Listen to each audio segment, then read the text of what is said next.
నమస్కారం. తెలుగు రాజ్యంకి స్వాగతం. నేను మీ సంధ్య. నటుడిగా, కళాకారుడిగా, ఒక డబ్బింగ్ ఆర్టిస్ట్గా, రచయితగా తన కంచు కంఠంతో ఇప్పటి జనరేషన్ కూడా తెలిసిన కళాకారుడు ఎవరైనా ఉన్నారు అని అంటే అది కొంగరి జగ్గయ్య గారు. ఆయన శత జయంతి సందర్భంగా ఆయన ప్రయాణం ఎలా స్టార్ట్ అయ్యింది, ఆ తర్వాత దశల వారీగా ఆయన తనలోని నటనను కావచ్చు, ఆయనలో దాగి ఉన్న ప్రతిభను కావచ్చు, ఏ రకంగా వెలుపలికి తీసుకురావడం జరిగింది, సినిమా ఇండస్ట్రీలో ఆయనకున్న సత్సంబంధాల గురించి, ఇలా అనేక అంశాలను ఆయన శత జయంతి రోజున స్మరించుకునే ప్రయత్నం చేద్దాం. మరి వారి గురించి చెప్పాలంటే అంతటి ధీశాలే కావాలి కదా. చరిత్రకారులు, సినీ రాజకీయ విశ్లేషకులు చిల్లాగట్ట శ్రీకాంత్ గారు మనతో ఉన్నారు. ఆయన మాటల్లో. శ్రీకాంత్ గారు నమస్తే అండి. నమస్కారం సంధ్య గారు. కొంగరి జగ్గయ్య గారు ఈ పేరు వినగానే ముందుగా ఎవరికైనా టక్కన గుర్తొచ్చేది ఆయన కంచుకంఠము. డబ్బింగ్తో ఆయన ఇతర భాషలకు కూడా సుపరిచితులుగా మారిన సందర్భము ఆయన గొంతుతోనే అది సాధ్యమైంది. ఆయన గురించి చెప్పాలంటే ఏం చెప్తారు? వాచకం మీద ఆయనకున్నటువంటి విశేషమైనటువంటి అధికారం ఏదైతే ఉందో, అధికారంతో ఆయన శాసించినటువంటి, ప్రేక్షకుల్ని మంత్రముగ్ధుల్ని చేసినటువంటి ఒకానొక సంమోహన శక్తి. ఎందుకు అనంటే శివాజీ గణేశన్ గారి వేగానికి, ఆయన తమిళంలో చెప్పేటటువంటి సంభాషణల వేగానికి తెలుగులో దాన్ని మ్యాచ్ చేస్తూ తెలుగు సంభాషణలు చెప్పడం ఆ లిప్ సింక్కి చాలా కష్టం.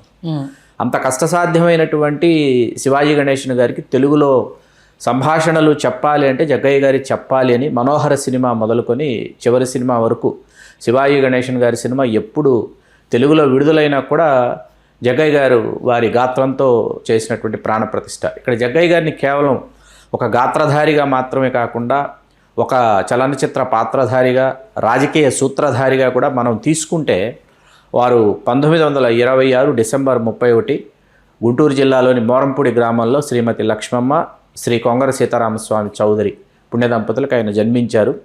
చాలా సుసంపన్నమైనటువంటి భూస్వామ్య కుటుంబం. అప్పట్లోనే 300 ఎకరాల ఆసాములని చెప్తారు. ఆయన గుంటూరు ఏసీ కళాశాల, ఆంధ్ర క్రిస్టియన్ కళాశాలలో ఆయన చదువుకున్నారు. ఆయన సహాధ్యాయులే ఎన్టీ రామారావు గారు, ముక్కాముల కృష్ణమూర్తి గారు, కె శివరావు గారు.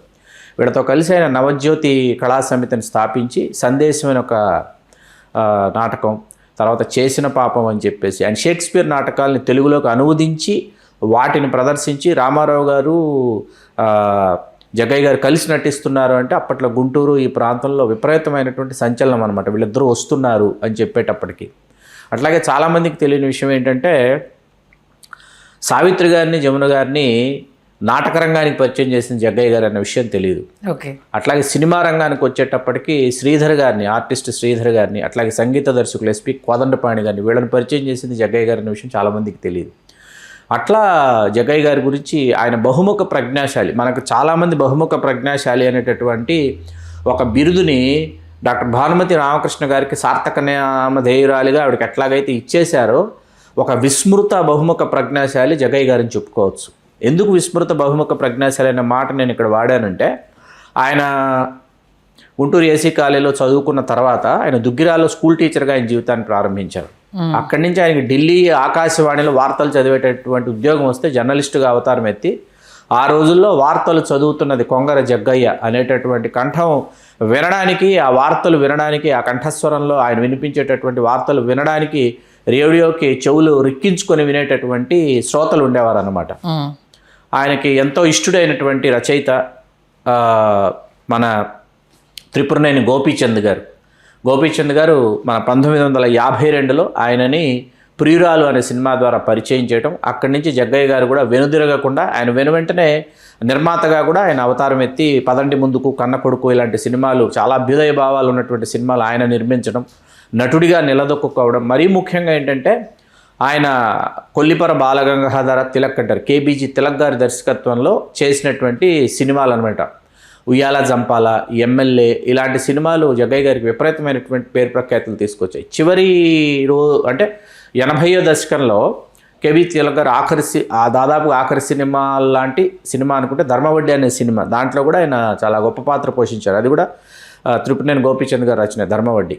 సరే మనం కొంచెం ముందుకు వెళ్తే ఒకవైపు నాగేశ్వరరావు గారితో మరొక వైపు ఎన్టీ రామారావు గారితో కలిసి ఈయన హీరోగా చేసినటువంటి సినిమాలు.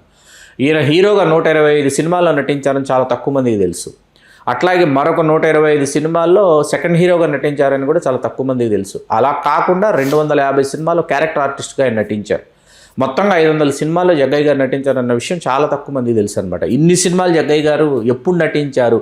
ఆయన 40 ఏళ్ళు ఆయన అవిశ్రాంతంగా ఆయన నటిస్తే 40 ఏళ్లలో 500 సినిమాల్లో జగ్గయ్య గారు నటించడం మనకి తెలుస్తుంది. మరీ ముఖ్యంగా నాగేశ్వరరావు గారితో ఆయన చేసినటువంటి సినిమాల్లో డాక్టర్ చక్రవర్తి, మనసే మందిరం, ఆత్మబలం 3 చెప్పుకోదగ్గ సినిమాలు. ఎందుకంటే అసలు హీరో నాగేశ్వరరావు గారు, జగ్గయ్య గారు అర్థం కాదు. పోటాపోటీ నటన. మరీ ముఖ్యంగా ఆత్మబలంలో ఒక సైకో లాంటి పాత్ర, దానికి ఆయన ఇచ్చినటువంటి హావభావాలు, ఆయన పలికినటువంటి సంభాషణలు, అద్భుతమైనటువంటి హావభావాలు. అట్లాగే రామారావు గారితో చేసినటువంటి గుడిగంటలు సినిమా ఒకటి ఎప్పటికీ మర్చిపోలేం. గుడిగంటల సినిమా, మంచి మనిషి, ఈ సినిమాల్లో ఆయన పోషించినటువంటి పాత్రలు అద్భుతమైన పాత్రలు. రామారావు గారితో అట్లాగే పోటాపోటీగా హీరోగా నటించిన సినిమా అప్పు చేసి పప్పుకూడు. దాంట్లో అది నాగేశ్వరరావు గారు చేయాల్సిన పాత్ర. చక్రపాణి గారు అడిగితే మిస్సమ్మ చేశారు కాబట్టి వెంటనే అటువంటి పాత్రే అవుతుందని నాగేశ్వరరావు గారు సున్నితంగా తిరస్కరించారు. ఎంత రొమాంటిక్గా యాక్ట్ చేయాలో అంత రొమాంటిక్గా యాక్ట్ చేశారు. అసలు ఒక కామెడీ రొమాంటిక్ జగ్గయ్య గారిని చూడాలంటే మనం అప్పు చేసి పప్పుకుల్లో చూడొచ్చు అనమాట. జగ్గయ్య గారిని ఆయన స్వామీజీ వేషంలో ఉంటారు. అది కాదు, అది ఎన్టీ రామారావు గారు. ఈయన వచ్చేసి జమున గారి భర్త. ఓకే, జగ్గయ్య గారు జమున గారి భర్త. కాకపోతే ఏంటంటే ఎప్పుడో పెళ్ళి అయిపోయి ఉంటుంది, అతను విదేశాలకు వెళ్ళి చదువుకుని వచ్చి ఉంటాడు. సిఎస్ఆర్ గారు కొడుకు అనమాట. ఎవరికైనా గొప్ప వాళ్ళకి ఇచ్చి పెళ్లి చేయాలని చెప్పి ఎస్వి రంగారావు గారు కూతురైన సావిత్రి గారికి ఇస్తే ఈయన సిఎస్ఆర్ గారు అప్పులన్నీ తీర్చుకోవచ్చు అని చెప్పి జగ్గయ్య గారిని మీకు సావిత్రి గారికి సంబంధం కట్టబెట్టాలని చూస్తారు. ఎన్టీ రామారావు గారు ఒక స్వామీజీ సెకండ్ హాఫ్ లో అదే అంటున్నాను. కరెక్టే చెప్తున్నాను కదా, ఎక్కడ మ్యాచ్ అవ్వట్లేదా అనుకుంటా. అక్కడ రేలంగి గారి శిష్యుడు వచ్చేసి కస్తూరి శివరావు గారు, అప్పట్లో స్టార్ కమెడియన్. ఆయన వచ్చేసి ఆయన చేత ఒక అద్భుతమైన ఆంగ్ల వనిత వేషం వేయించి ఆమె ఈయన ఆల్రెడీ అక్కడ పెళ్లి చేసుకున్నాడని తీసుకొస్తే అసలు అద్భుతమైన డ్రామా జగ్గయ్య గారిది, మామూలు డ్రామా కాదు. అలా జగ్గయ్య గారు ఆయన విలన్ చేస్తే ఆ విలన్ ఎలా ఉండేది అంటే, విలన్ జగ్గయ్య గారు చేస్తున్నారంటే పాలిష్డ్ విలన్ అనమాట. జగ్గయ్య గారు చేసేది పాలిష్డ్ విలని అనమాట. ఆ పాలిష్డ్ విలని పెట్టింది పేరు. ఆ పాలిష్డ్ విలన్ వల్ల ఏమైపోయేదంటే పక్కన హీరో తేలిపోయేవాడు, పక్కన హీరో అసలు కనిపించేవాడు కాదనమాట జగ్గయ్య గారు చేసేటటువంటి విలని వల్ల. అట్లాగే మీరు జగ్గయ్య గారిని డాక్టర్ చక్రవర్తి సినిమాల్లో ఒకసారి చూస్తే ఆయన సిగరెట్ వెలిగించి పొగలో వదిలేటటువంటి షార్ట్స్లో ఆయన్ని ఒకసారి జగ్గయ్య గారిని మీరు అబ్జర్వ్ చేస్తే చాలామంది మనకు రజనీకాంత్ గారు స్టైల్గా సిగరెట్ కాలుస్తారని చెప్తారు. క్లాస్గా సిగరెట్ కాల్చడం ఎలా అనేది జగ్గయ్య గారి మేనరిజం అనమాట. ఓకే, అంటే ఆయన ఆస్వాదిస్తున్నది చూస్తున్న ప్రేక్షకుడు కూడా ఆస్వాదిస్తాడనమాట. అది జగ్గయ్య గారు అనమాట. అలాగే ఆయన సాహిత్యంలో ఆయనకున్నటువంటి అభిరుచి కావచ్చు, అభినవేశం కావచ్చు. ఆయన రవీంద్రనాథ్ ఠాగూర్ గారి గీతాంజలి, దానిని ఆయన తెలుగులోకి రవీంద్ర గీత పేరుతో అనువదించి చాలామంది విమర్శకుల ప్రశంసలు అందుకున్నారు. ఆయనకు వచ్చినటువంటి పురస్కారాలు కావచ్చు, 1992లో భారత ప్రభుత్వం ఆయనకు పద్మభూషణ్ పురస్కారం, మన తెలుగు విశ్వవిద్యాలయం ఆయనకి గౌరవ డాక్టరేటు, అట్లాగే తమిళనాడు ప్రభుత్వం కలైమామని ఇన్ని పురస్కారాలు ఇచ్చి ఆయన పద్మభూషణ్ పురస్కారం వచ్చినప్పుడు అసలు సినిమా రంగానికి అందించిన సేవలకు ఇచ్చారా, నిర్మాతగా ఇచ్చారా, రాజకీయ నాయకుడిగా ఇచ్చారా, లేకపోతే ప్రయోక్తగా ఇచ్చారా, లేకపోతే అసలు సాహితీకారుడిగా ఇచ్చారా అని చెప్పేసి పెద్ద చర్చ అనమాట. అంటే అన్ని రంగాలలో బహుముఖ ప్రజ్ఞ కలిగినటువంటి వ్యక్తి కృష్ణ గారినండి. చాలామందికి తెలియని విషయం ఏంటంటే అందరూ కృష్ణ గారి మొదటి సినిమా తేనె మనసులు అనుకుంటారు. కృష్ణ గారు తెనాలి నుంచి వచ్చేసి హీఈస్ ఆల్సో ఫ్రమ్ తెనాలి కదా జగ్గయ్య గారు. కృష్ణ గారు వచ్చేసి తెనాలి నుంచి వచ్చానండి, పలానా వాళ్ళ అబ్బాయిని సినిమాల్లో నటించాలన్నదంటే, చాలా చిన్నవాడివయ్యా నువ్వు, సరే వచ్చావు కదా పదండి ముందుకొని సినిమా తీస్తున్నావు, అందులో చిన్న వేషం ఉంది వెయ్యి అని చెప్పేసి స్టూడెంట్ వేషం వేయించారు కృష్ణ గారు చేతి జగ్గయ్య గారు. ఇంకా టైం ఉంది, వెళ్ళి చదువుకొని రా, తర్వాత చేద్దులే అని చెప్పేసి జగ్గయ్య గారు ఆయన్ని తిప్పి పంపించారు కృష్ణ గారిని. పంపించిన తర్వాత జగ్గయ్య గారు ఏంటంటే ఒక క్యారెక్టర్స్ కోసం ఆయన ఎప్పుడు నిర్మాతను ఆయన అడగలేదండి. అన్నపూర్ణ జగ్గయ్య గారు ఎప్పుడు అన్నపూర్ణ అనే సినిమాలో హీరోగా చేశారు వి వీరేంద్ర ప్రసాద్ గారు. మొదటి సినిమా ఇది జగపతి ఆర్ట్ పిక్చర్స్. క్యారెక్టర్ నాకు ఈ క్యారెక్టర్ ఉందా, నా కోసం ఏమైనా క్యారెక్టర్ రాస్తున్నారా, నన్ను మీ కంపెనీలో పెట్టుకుంటారా అనేటటువంటి ఫోన్ కాల్స్ డిస్కషన్స్ జగ్గయ్య గారు ఎప్పుడు ఎవరితోనూ చేయలేదన్నమాట. ఆయన పాత్రలు వెతుక్కుంటూ వచ్చినటువంటి పాత్రల్ని ఆచితూచి ఆయన ఎంపిక చేసుకుని ఆయన స్టేచర్కు తగినటువంటి విధంగా ఆయన జీవించారు, ఆ పాత్రలు పోషించారు. నిజంగా మీరు అన్నట్టు బడి పంతులు వేసినా దాంట్లో ఇమిడిపోవడం ఆయన తత్వము. ఒక బ్రదర్గా ఉన్న నాకు నాగేశ్వరరావు గారి సినిమా పేరు గుర్తుకు రావట్లేదు, బందిపోడు దొంగల్లో వీళ్ళిద్దరూ మంచి స్నేహితులు. నాగేశ్వరరావు గారు జగ్గయ్య గారు మంచి స్నేహితులు, అర్ధాంగిలో అన్నదమ్ములు, ప్రాణమిత్రులు. మీరు చెప్పారు అమాయకత్వంగా ఉంటారు, ప్రాణమిత్రులు. స్నేహితుని కాపాడుకోవడానికి బంగ్లా నుంచి బయటకు వచ్చేసి ఈయన డ్రామా ప్లే చేస్తూ ఉంటారు కదా. జగ్గయ్య గారి పీక్ యాక్టింగ్ అందులో ఉంటుంది సార్ నిజంగా. అంటే అమాయకత్వం నుంచి అరే రంగా నువ్వు నన్ను ద్రోహం చేసావా అనేసి ప్రాణమిత్రులు, ఆ వాయిస్ లో ఆయన ఇచ్చిన వేరియేషన్. ప్రాణమిత్రులు, శభాష్ పాపన్న అనే సినిమా డ్యూయల్ రోల్, బందిపోడు దొంగల్లో విలన్ ఎస్వి రంగారావు గారు, నాగేశ్వరరావు గారు, జగ్గయ్య గారిలో పోటాపోటీ నటన. ఆ తర్వాత మీకేంటంటే మనకి ఇక్కడ ఇందులో మీరు ఇందాక ప్రాణమిత్రులు, అర్ధాంగిలో అన్నదమ్ములు, జగ్గయ్య గారు, నాగేశ్వరరావు గారు. జగ్గయ్య గారి విలని ఎలా ఉంటుందంటే మనం వెళ్ళి స్క్రీన్ మీదకి వెళ్ళి జగ్గయ్య గారిని పేక పీసుకు చంపేద్దాం అన్నంత గొప్పగా ఉంటుంది. పాలిష్డ్ విలని, ఇందాక నేను చెప్పింది దేవుడు చేసిన మనుషుల్లో డ్యూయల్ రోల్ అండి, పాలిష్డ్ విలని. అందులో మంచి ఒకరు తర్వాత మళ్ళీ సేమ్ మీకు as it is pattern Rama Rao గారి సినిమా రాఘవేంద్రరావు గారి డైరెక్షన్ లో కేడీ నెంబర్ 1, దాంట్లో ఒక పాజిటివ్ పోలీస్ ఆఫీసర్, ఇంకొక నెగిటివ్ క్యారెక్టర్, ఇట్లాగా చేసినటువంటి పాత్రలు జగ్గయ్య గారు. అద్భుతం అన్నమాట. ఆయన అద్భుతాల్లోకి వెళ్ళి అద్భుతం ఏది అంటే అల్లూరి సీతారామరాజులో చేసిన రూథర్ఫర్డ్. సూపర్. ఎందుకు రూథర్ఫర్డ్ అని అంటే అది ఆ తర్వాత మనం తాండ్రపాపారెడ్డి సినిమాలు చేసినప్పుడు బుస్సి ఆ పాత్రలకు ప్రాణగారిని వీళ్ళని తీసుకొచ్చినప్పుడు ఏంటంటే అసలు ఎందుకు జగ్గయ్య గారు ఉండగా ఎవరెవరినో తీసుకొస్తున్నారని అనిపిస్తుంది. మీకు రూథర్ఫర్డ్ని అల్లూరి సీతారామరాజులో జగ్గయ్య గారు పోషించిన రూథర్ఫర్డ్ని తీసేస్తే సినిమా చూడలేము అసలు. రూథర్ఫర్డ్ అంత అద్భుతంగా పెర్ఫామ్ చేస్తేనే మీకు అల్లూరి సీతారామరాజు ఎలివేట్ అవుతాడు. Main voice connectivity. అదే మీకు జగ్గయ్య గారి గొంతు వినడం కోసం, మరీ ముఖ్యంగా ఆయన నటించిన సినిమాలో ఆయన గొంతు వినటం వేరు. శివాజీ గణేశన్ గారికి ఆయన డబ్బింగ్ చెప్తే ఆత్మబంధు సినిమా ఆయన గొంతు వినడానికి, ఆయన సంభాషణలు వినటానికి వెళ్ళినటువంటి ప్రేక్షకులు. మరీ ముఖ్యంగా ఏంటంటే ఆయన గొంతు ఏ స్థాయికి వెళ్ళిపోయిందంటే జురాసిక్ పార్క్ తెలుగులోకి డబ్ చేస్తూ మనకు మెయిన్ క్యారెక్టర్కి జగ్గయ్య గారి వాయిస్ తీసుకున్నారనమాట. హాలీవుడ్ సినిమాకు కూడా ఆయన డబ్బింగ్ చెప్పారు ఆ విధంగా తీసుకుంటే జగ్గయ్య గారు. అటువంటి జగ్గయ్య గారి శత జయంతి జరుగుతుండగా ఈ శత జయంతి సందర్భంగా మనం ఆయనకు నివాళి అర్పించాలి, ఆయన్ని స్మరించుకోవాలి. ఆయన చేసినటువంటి పాత్రల గురించి ఒక అధ్యయనం జరగాలి, అవన్నీ జరగాలి. ఎందుకంటే ఒక ఎస్వి రంగారావు గారిని, సూర్యకాంతం గారిని, గుమ్మడి వెంకటేశ్వరరావు గారిని, జగ్గయ్య గారిని వీళ్ళని ఎవరిని తిరిగి తీసుకురాలేము, ఎప్పటికీ తీసుకురాలేము. వీళ్ళు తెలుగు వాళ్ళ ఆస్తి, తెలుగు వాళ్ళ సంస్కృతి సంప్రదాయాల్లో వీళ్ళు భాగం అన్నమాట. అటువంటి జగ్గయ్య గారు ఆయన 1962 ఎన్నికల్లో తెనాలి లోక్సభ నియోజకవర్గం నుంచి స్వతంత్ర పార్టీ కాంగ్రెస్ నుంచి వెలుపలికి వచ్చేసి ఆచార్య ఎన్జీ రంగా గారు స్వతంత్ర పార్టీ తరఫున పోటీ చేస్తుంటే జగ్గయ్య గారు వెళ్ళిపోయి కాంగ్రెస్ పార్టీ అభ్యర్థిగా పోటీ చేసేయాలని నిశ్చయించుకొని వెళ్ళిపోయారు. వెళ్ళిపోతే భారత ప్రధాని పండిట్ జవహర్లాల్ నెహ్రూ గారు జగ్గయ్య గారిని పిలిపించుకొని రంగా గారు పార్లమెంట్లోకి రావాలి, ఎందుకంటే అటువంటి వ్యక్తి పార్లమెంట్లో ఉండి మాట్లాడుతుంటే ఏ పార్టీ అయినా మాకు చాలా అవసరం, కాబట్టి దయచేసి పోటీ చేయకు, నువ్వు పోటీ చేస్తే ఖచ్చితంగా ఆయన ఓడిపోతాడని అన్నారు. కొల్లా వెంకయ్య గారిని ఆయన పోటీ చేశారు. స్వల్పోట్ల తేడాతో ఆయన ఓడిపోయారు ఎన్జీ రంగా గారు 62 ఎన్నికలు. 67 ఎన్నికలకి ఈయన ఒంగోలు వెళ్ళిపోయి ఒంగోలు నుంచి పోటీ చేశారు. జగ్గయ్య గారు ఒంగోలు నుంచి పోటీ చేసి 80,000 పైచీల కోట్లతో మాదల నారాయణ స్వామి గారి మీద ఆయన గెలిచి భారతదేశంలో మొట్టమొదట ప్రత్యక్ష ఎన్నికల్లో పోటీ చేసి లోక్సభ నుంచి గెలిచినటువంటి రికార్డు అప్పటికి ఇప్పటికీ ఎప్పటికీ కొంగరి జగ్గయ్య గారిదే. ఈజ్ ద ఫస్ట్ మ్యాన్ అన్నమాట. సినిమా పరిశ్రమ నుంచి వెళ్ళి ఎన్నికల్లో పోటీ చేసి గెలిచినటువంటి చరిత్ర కొంగరి జగ్గయ్య గారిది. ఓకే, నాకు లాస్ట్ గుర్తున్న సినిమాలు అంటే మన మోహన్ బాబు గారితో అసెంబ్లీ రౌడీ, చిట్టమ్మ మొగుడు. అల్లుడు గారిలో చాలా మంచి పాత్ర అండి. అల్లుడు గారు assembly rowdy, next అనబోతున్నా Mohan Babu గారితో చాలా మంచి పాత్ర. కుంతిపుత్రుడు లో కూడా మంచి క్యారెక్టర్, చాలా మంచి పాత్ర. ఎక్కువ మళ్ళీ ఈ సెకండ్ జర్నీలో మోహన్ బాబు గారితో ఎక్కువ చేశారు. మనకి మోహన్ బాబు గారితో చేసిన మన సీతారామ కళ్యాణం ఒకటి, శ్రీనివాస్ కళ్యాణం, ఈ 2 సినిమాల్లో చాలా గొప్పగా చేశారు. మురారి గారు నిర్మాత. ఆ 2 సినిమాల్లో కూడా చాలా మంచి పాత్రలు పోషించారు. మరీ ముఖ్యంగా సీతారామ కళ్యాణంలో పాత్ర నాకు చాలా ఇష్టం. నేను జంధ్యాల గారి సీతారామ కళ్యాణం యువ చిత్ర, కె మురారి గారి నిర్మాత, జంధ్యాల గారు దర్శకులు, బాలకృష్ణ గారి హీరో. ఆ సినిమా కేవలం జగ్గయ్య గారిని చూడటానికి పెట్టుకుంటాను నేను.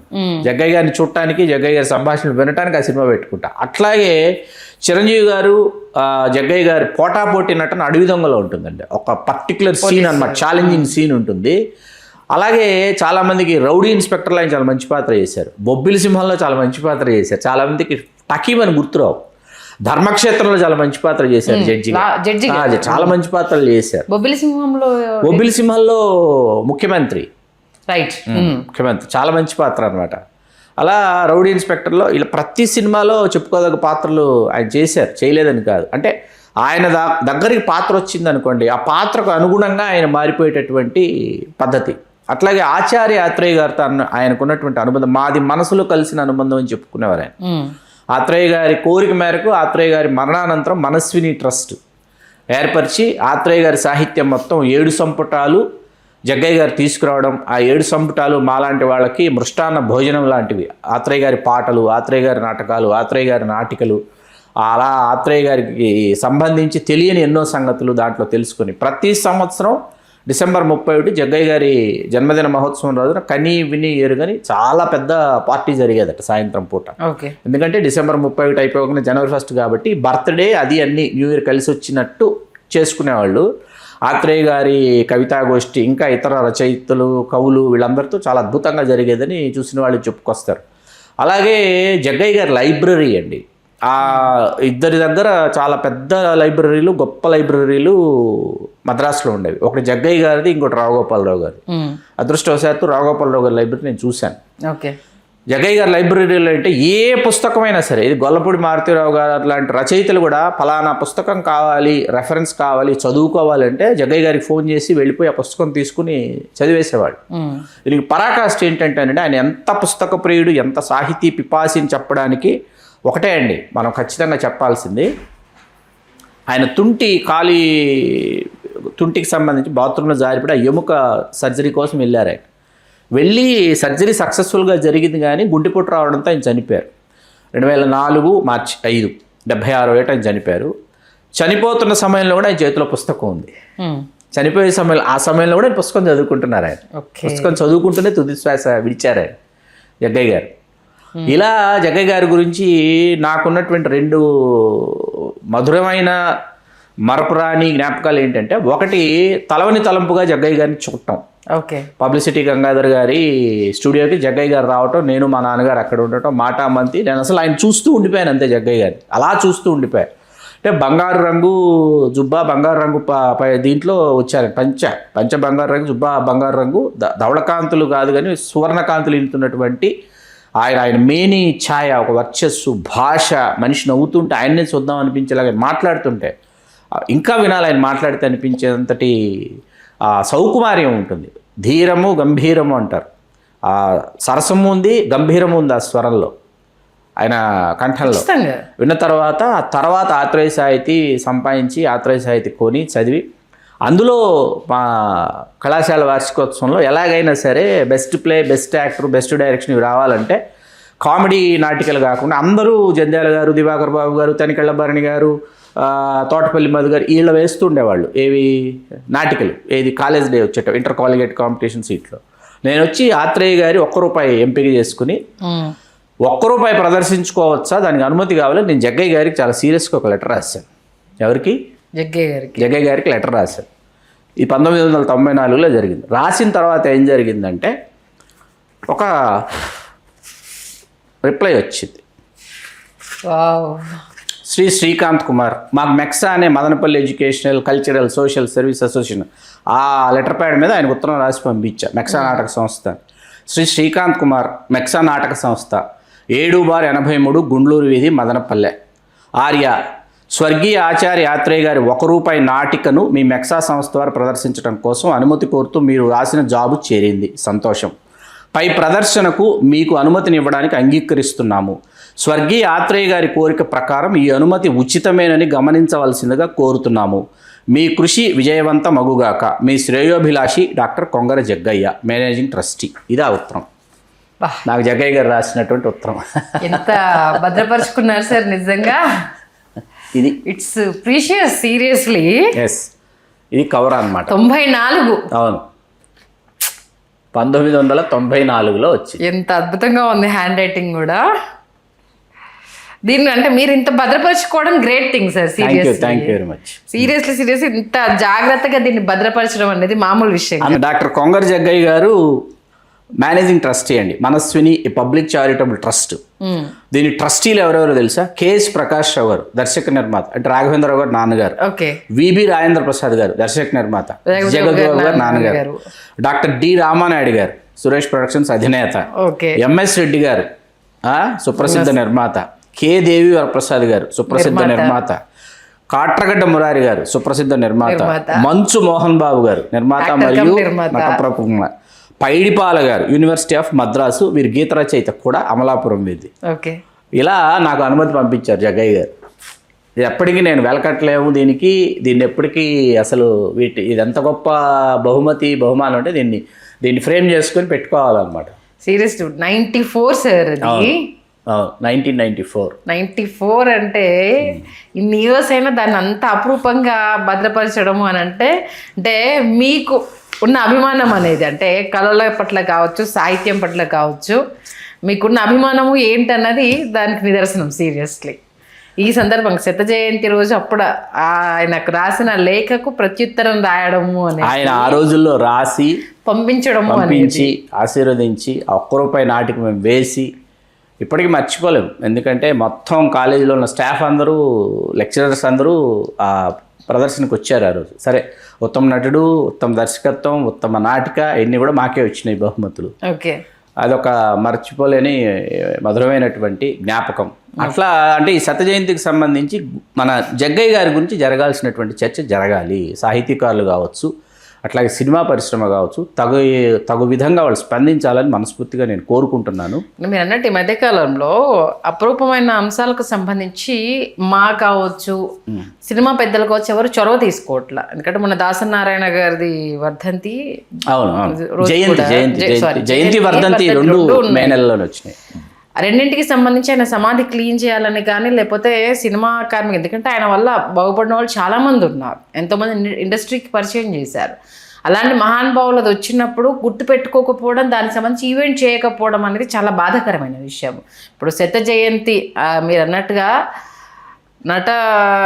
నటనకు సంబంధించి నాటిక రంగం నుంచి వచ్చి అన్ని రంగాలలో ఆయన ప్రతిభను చూపించి, ఆయనే పోటీ, ఆయనకెవరు సాటి లేరు అన్నట్టుగా ఆయన నిలబడిన తీరు శత జయంతి ఇది ఖచ్చితంగా అయితే గుర్తు చేసుకోవాల్సిన సందర్భం. మీరు అన్నట్టు పట్టించుకోకపోవడం బాధాకరమైన విషయం. ఈ సందర్భంగా సినీ పెద్దలకైనా చెప్పాలంటే ఏం చెప్తారు? మనం ఎవరమండి వాళ్ళకి చెప్పడానికి? మనం నివాళులు అర్పించడంలో మనం ఎంత వెనకబాటుతనంతో మగ్గిపోతున్నామో, స్మరించుకోవడంలో మనం ఎంత దాన్ని ఏమంటారు, ఎంత నైరాశ్యానికి, నిర్లక్ష్యానికి మనం అసలు మన తెలుగు వాళ్ళ ప్రతిభని, మన తెలుగు వాళ్ళ యొక్క కీర్తిని మనకై మనం చంపేసుకుంటున్నామేమోననే ఆవేదన కలుగుతుంది. ఎందుకు అంటే దీనికి సంబంధించి డాక్టర్ ఇండ్ల రామసుబ్బారెడ్డి గారు, సుప్రసిద్ధ మానసిక వైద్యులు, వారి కడప జిల్లా ప్రొద్దుటూరు, వారి విజయవాడలో 45 సంవత్సరాల క్రితం స్థిరపడ్డారు. చాలా గొప్ప మానసిక వైద్యులు. వారు సాక్షి దినపత్రికలో, ఆ తర్వాత స్వాతి సపరివార పత్రికలో వారు ప్రత్యేక కథనాలు వెలువరించేంత వరకు కూడా జగ్గయ్య గారి శత జయంతి సంవత్సరం 2026 అన్నది ఎవరికి స్ఫురించలేదు. అంటే చాలా బాధగా ఉంది, నాకైతే చాలా ఆవేదనగా ఉంది. వారి కుటుంబ సభ్యులు ఆయనకి 19వ ఏట ఎవరు లేరండి. 19వ ఏట ఆయనకి వివాహం అయింది. ఆయనకి 2 కుమార్తెలు, 2 కుమారులు, ఆయనకి 3 మనవలు, 2 మనవరాళ్ళు ఉన్నారు. చాలా నిండైనటువంటి కుటుంబం. చాలా ఆయన నిజంగా ఆ సర్జరీ కోసం ఆయన వెళ్లకుండా ఉంటే మరి కొంతకాలం జీవించి ఉండేవారని అనిపిస్తుంది. నాకు ఇప్పటికీ బాగా గుర్తుంది. ఆయన మరణించిన రోజు, ఆ రోజు నేను చిత్తూరు జిల్లా అరగొండలో ఉన్నాను. సాయంత్రం బయలుదేరి హైదరాబాద్ రావాలి. మరుసటి రోజు హైదరాబాద్కి వచ్చి ఈ మాటీవీ పెళ్లి పుస్తకం కోసం అల్లు రామలింగయ్య గారిని కలవాలి. నేను అల్లు రామలింగయ్య గారిని వెళ్ళి కలిశాను. కలిస్తే ఆయన ముందు రోజు సాయంత్రం రాత్రి జగ్గయ్య గారు చనిపోయారు. ఉదయాన్నే మిగతా ఛానళ్ళ వాళ్ళందరూ వచ్చారు. వచ్చి మీ అభిప్రాయం చెప్పండి అని ఇలా మైక్ పెడుతున్నారు. ఆయన ఇలా దిగాలుగా కూర్చుని ఉన్నారు అల్లు రామలింగయ్య గారు. చెప్పండి సార్, చెప్పండి అంటున్నారు. ఏం చెప్పమంటారయ్యా అన్నారు ఆయన. కోపం వచ్చింది అల్లు రామలింగయ్య గారు. ఏం చెప్పమంటారు అన్నారు ఆయన. అదే సార్, జగ్గయ్య గారు పోయారు కదా, ఏంటి మీ అభిప్రాయం చెప్పండి. వీళ్ళ హడావిడి. ఆయన ఏంటంటే, ఏమయ్యా ఆయన పోయారు, ఆయనతో నాకున్న జ్ఞాపకాలు ఏంటి, నేను ఆయన ఎలా ఒకరికొకరు ప్రవర్తించుకున్నామని అది గుర్తు తెచ్చుకొని మనస్ఫూర్తిగా బాధపడే అవకాశం కూడా మీరు నాకు ఇవ్వటం లేదు. చెప్పండి చెప్పండి చెప్పండి అంటున్నారు. ఎన్ని జ్ఞాపకాలు అని చెప్పుకోను, ఏమని చెప్పుకోనా? ఆయన ఘనతని ఏ విధంగా మనం కొలవగలము? జగ్గయ్య గారి ఘనతని. రామలింగయ్య గారి కంటే వయసులో 4 సంవత్సరాలు చిన్న అయినప్పటికీ అల్లు రామలింగయ్య గారు జగ్గయ్య గారి ప్రస్తావన ఎప్పుడు వచ్చినా అల్లు రామలింగయ్య గారు అసలు జగ్గయ్య గారి గురించి ఎక్కడో శిఖరం మీద జగ్గయ్య గారిని పెట్టుకుని మాట్లాడేవారు. అల్లు రామలింగయ్య గారు అమ్మ బాబోయ్ జగ్గయ్య గారు అని చెప్పి కళావాచస్పతి, అంతర్జాతీయ సంస్కృత విశ్వవిద్యాలయం వాళ్ళు ఆయన కళావాచస్పతిని ఇచ్చారనమాట బిరుదు. ఆ కళావాచస్పతి అప్పటికి ఇప్పటికి ఎప్పటికీ మనని ఓన్లీ కొంగర జగ్గయ్య గారు అనమాట. మరొకరు ఆయనకి సాటి లేరు, సాటి రారు. సీరియస్లీ మీరు అన్నట్టు. కానీ ఈ సినిమా ఇండస్ట్రీ దీనికి సంబంధించి ఎలాంటి వేడుక చేయకపోవడము చాలా చాలా బాధాకరము. బట్ ఆయనకు మన తెలుగు రాజ్యం ఛానల్ ద్వారా నివాళి అర్పించడం ఒక ఇంత సంతోషంగా ఉంది. అలాంటి మహానుభావుడు గురించి మీ ద్వారా మరిన్ని విషయాలు తెలుసుకోవడం ఇంకా ఇంకా సంతోషంగా ఉంది. ఆయన ఎక్కడున్నా శత జయంతి అనేది నిజంగా అంటే సినిమా ఇండస్ట్రీకి దూరమై 100 సంవత్సరాలు అవుతుందా ఆయన పుట్టి దూరం అయిపోయి అనేసి అని ఒక ఇంత ఇదిగా అనిపించింది. చాలా చాలా థ్యాంక్ యూ శ్రీకాంత్ గారు, మంచి ఇన్ఫర్మేషన్ ఇచ్చారు. ధన్యవాదాలు. ధన్యవాదాలు సంధి గారు.